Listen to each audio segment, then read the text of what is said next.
Good morning students, welcome to the class. चलो अब हम पिछले वीडियो में हमने पढ़ा था कि what are the various sources of water. Now we will go for the term evaporation. Evaporation का मतलब मैंने आपको क्या बताया था? The changing of water into water vapour. आपने भाप बनते हुए देखा है पानी को सभी बच्चों ने। देखो, जब हम कभी रसोई में आप गए होंगे तो पानी जब भी गर्म होता है तो उसमें से भाप निकलने लगती है, वही हम इसी चीज़ को इवेपोरेशन कहते हैं। अब पढ़ो, the change of water, page number 1919 पे आ जाइए। The change of water to water vapour due to heating is called evaporation. There are many factors. अब एवेपोरेशन क्या हो गया वो तो अब आपको समझ में आ गया, लेकिन किस किस कारण से एवेपोरेशन अच्छा हो सकता है या कम हो सकता है, क्या क्या चीज़ें ऐसी होती हैं जिसके कारण एवेपोरेशन होता है। तो पहला होता है विंडी वेदर। अब आप देखो, इतने दिनों से हमारे यहाँ बारिश हो रही थी तो अब कभी कभी बहुत तेज़ हवा चलती है। तो एक बात बताओ, हम मान लो कभी देखा है कि कपड़े सूखने के लिए डालते हैं अपन, ठीक है, तो कभी ये ध्यान दिया है कि जब बहुत तेज़ हवा चलती है तो कपड़े जल्दी सूख जाते हैं और जब हवा नहीं चलती है तो कपड़े जल्दी नहीं सूखते, ठीक है। इसके अलावा जिस दिन धूप होती है उस दिन भी कपड़े जल्दी सूख जाते हैं, धूप नहीं होती है तो कपड़े जल्दी नहीं सूखते। इसके अलावा अगर मान लो बारिश वाला मौसम है ना, और एक तरफ है कि धूप नहीं है बट बारिश भी नहीं है, बिल्कुल सूखा सूखा मौसम है आराम से, तो भी कपड़े सूखे वाले मौसम में जल्दी सूखते हैं। लेकिन जब वेट वाला मौसम होता है, जब चिपचिपा मौसम होता है ना, तब कपड़े जल्दी नहीं सूखते हैं। अच्छा, इसके अलावा एक और चीज़ की, अगर आपने मान लीजिए 2 टॉवल्स धोए, ठीक है, एक टॉवल को तो आपने तह बनाकर घड़ी करके धूप में रख दिया और एक टॉवल को पूरा फैला के धूप में रखा, तो कौन सा टॉवल जल्दी सूखेगा? तो ये 3-4 चीज़ों पे हमें पढ़ना है। पहली बात, विंडी वेदर। विंडी वेदर में फास्ट होता है एवोपरेशन, है ना। रीज़न, क्योंकि भाई हवा चलती है तो पानी को एवोपरेट कर देती है। देखिए मैं आपको रीड करके बताती हूँ। देखो, आपने एक छोटा सा एक्सपेरिमेंट भी करो। 2 बॉल्स ले लो, ठीक है, 2 कटोरियाँ ले लो, उसमें पानी भर दो इक्वल अमाउंट में, ठीक है। उसके बाद एक बाउल को तो आप पंखे के नीचे रख दो चला के पंखा जोर से, और एक बाउल को आप सिंपल रख दो। तो आप क्या देखते हो कि जब आप 1-2 घंटे बाद देखोगे तो बाउल वाला जो पंखा, वो वाला बाउल जो पंखे के नीचे रखा है उसमें पानी कम हो जाता है। पानी कम क्यों हो गया? क्योंकि बाकी पानी एवोपरेट हो गया, वो वेपर बन के ख़त्म, इन्वायरमेंट में चला गया। तो इससे हमें क्या पता चलता है कि विंड थी, पंखे के अंदर हवा ज़्यादा थी, विंड थी, तो विंडी वेदर आपने जब दिया एवोपरेशन के लिए तो एवोपरेशन फास्ट हुआ, ठीक है। इसके अलावा फिर ये क्या कह रहे हैं, टेम्परेचर इज़ हाई। सब बच्चों ने देखा होगा। अब मान लो कि आप एक बाल्टी में पानी रख के धूप में रख दो, दूसरी बाल्टी में पानी रख के बाथरूम के अंदर रखा रहने दो। ये काम होता है जब आप गर्मी, जब तेज़ धूप होती ना तब देखना, तब अच्छे से समझ में आएगा। होता तो सर्दियों में भी है, लेकिन आपको अगर ज़्यादा अच्छे से समझना है, ज़्यादा क्लियर देखना है, तो वो आप देख सकते हो गर्मियों में। धूप तेज़ होती है तो क्या होता है, जो बाल्टी आपने धूप में रखी होगी ना उसका पानी आधा रह जाना है, तो शाम तक आते आते धूप गर्म होता है, क्योंकि वो गर्म होता है, उबलता है और उसमें से भाप निकल के एनवायरनमेंट में चला जाता है। तो यहाँ भी हमने क्या देखा कि अगर टेम्परेचर ज़्यादा है, धूप में क्या होता है, गर्मी, गर्मी मीन्स टेम्परेचर ज़्यादा होता है, तो जब टेम्परेचर ज़्यादा है तो एवोपरेशन कैसा होता है, तेज होता है, ठीक है ना। उसके बाद फिर ये क्या कह रहे हैं, evaporation is faster in when the air is dry. अब आप देखो, जब बहुत गर्मी पड़ती है तब ऐसा लगता है वो कहीं लू चल रही है भाई, इतनी सांस लेना भी मुश्किल होती है। लेकिन अब जब बारिश हो जाती है तो मौसम ठंडा हो जाता है, और मौसम ठंडा होने के साथ साथ जो हवा होती है उसमें ऐसे लू जैसी नहीं चलती है ना, तेज़ भी चलेगी तो लू नहीं लगेगी आपको। ऐसी हवा को या ऐसी एयर को हम कहते हैं मॉइस्ट एयर, जिसमें मॉइस्चर होता है, जिसमें नमी होती है। लेकिन जो लू चलती है वो ड्राई एयर कहलाती है। अब आप मुझे ये बताओ कि अगर हमने कपड़े धो के सुखाए हैं तो बारिश की वाली हवा में ज़्यादा अच्छे से सूखते हैं या लू वाली हवा में जल्दी सूखते हैं? लू वाली हवा में, क्योंकि वो ड्राई एयर होती है। अब ड्राई एयर क्या होती है, उसको भी पानी की ज़रूरत है, तो वो कपड़ों में से पानी जल्दी खींच लेती है। लेकिन अभी जब ह्यूमिड एयर होती है, जब मॉइस्चर वाली एयर होती है, तो उसके अंदर पहले से पानी है, तो वो दूसरा कपड़ों का पानी इतनी जल्दी से अपने अंदर नहीं खींचती, धीरे धीरे सूखते रहते हैं कपड़े। धूप निकल आई तो सूख गए, वरना 2 दिन तक ऐसे ही पड़े रहते हैं, ठीक है ना। तो इससे हमें क्या पता चला कि ड्राई वेदर होगा, ड्राई एयर होगी तो एवोपरेशन ज़्यादा होगा। फिर ये तो आपने खुद भी देखा होगा कि अगर मान लीजिए कपड़ा, कभी ऐसा होता है कि मम्मी कपड़ों को धो के तह बना के रख देती हूँ धूप में? कभी नहीं, क्योंकि वो जानती हैं कि अगर हमने तह बना के रखी तो कपड़े सूखने वाले नहीं हैं, उनमें से बदबू आएगी, ठीक है। तो हम क्या करते हैं, कपड़ों को ऐसे ऐसे पूरा खोल के और तार पे डाल देते हैं या स्टैंड पे डाल देते हैं, ताकि उनका जो सरफेस है पूरा, है ना, तो वो धूप के सामने रहे, सूरज के सामने रहे, ताकि वो जल्दी सूखे। तो इसे हम कहते हैं सरफेस एरिया। लार्ज सरफेस जो होगा वो जल्दी सूखेगा। आपने उसको गुड़मुड़ी करके रख दिया, घड़ी करके रख दिया एक के ऊपर एक, तो उसका सरफेस कम हो गया, तो वो जल्दी नहीं सूखेगा।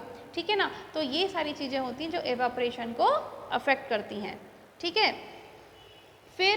फिर नेक्स्ट जो आती है हमारी टर्म, वो होती है कंडेंसेशन। एवोपरेशन का बिल्कुल उल्टा क्या कहलाता है? कंडेंसेशन कहलाता है।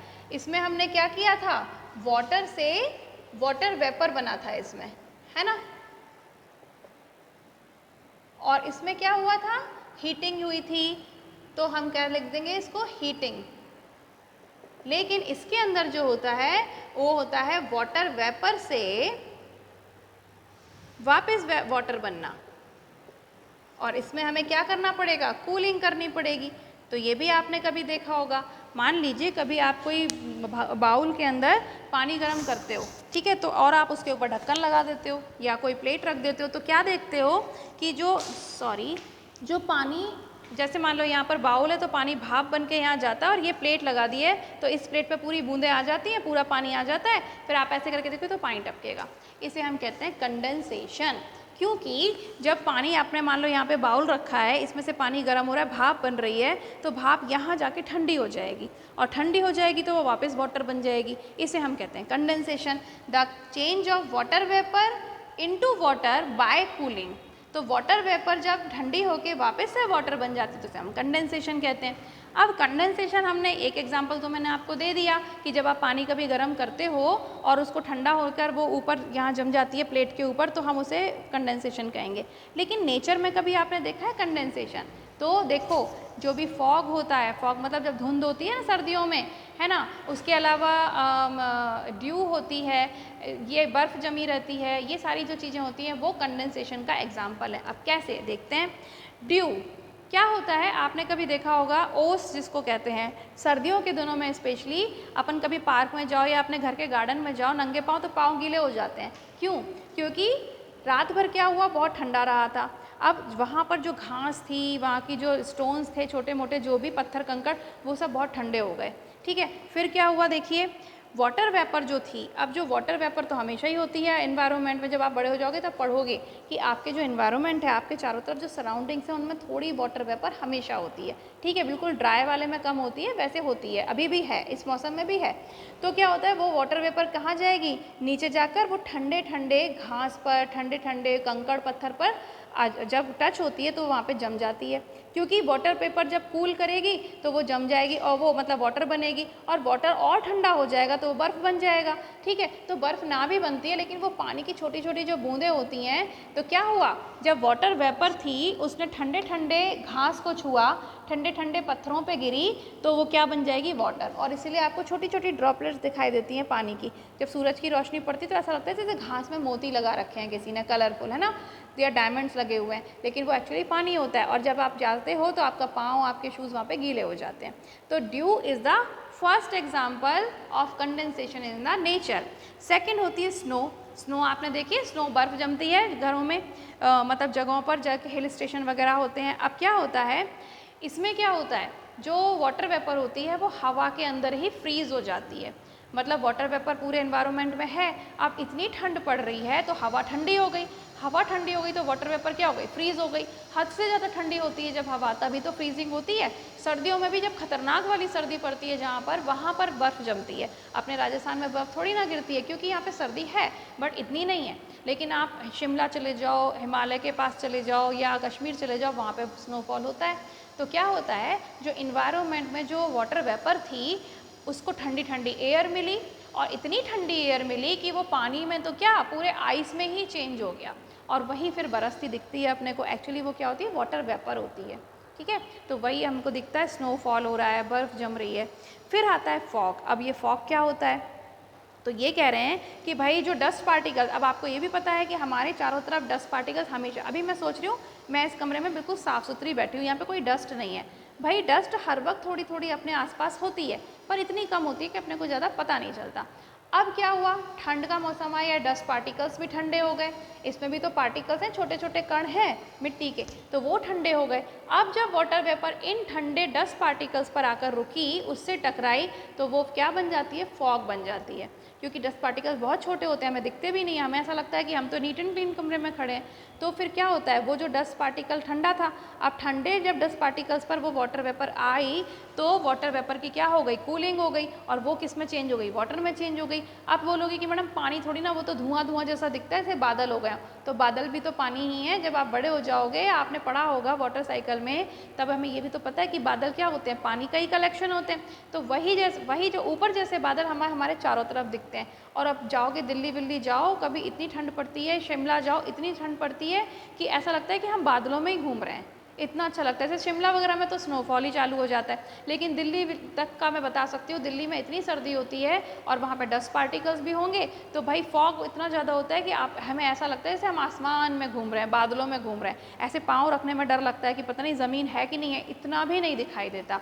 अगर मैं खड़ी हूँ और मेरा फ्रेंड इतनी दूर खड़ा है, तो कई बार तो वो भी नहीं दिखाई देता, इतना फॉग हो जाता है।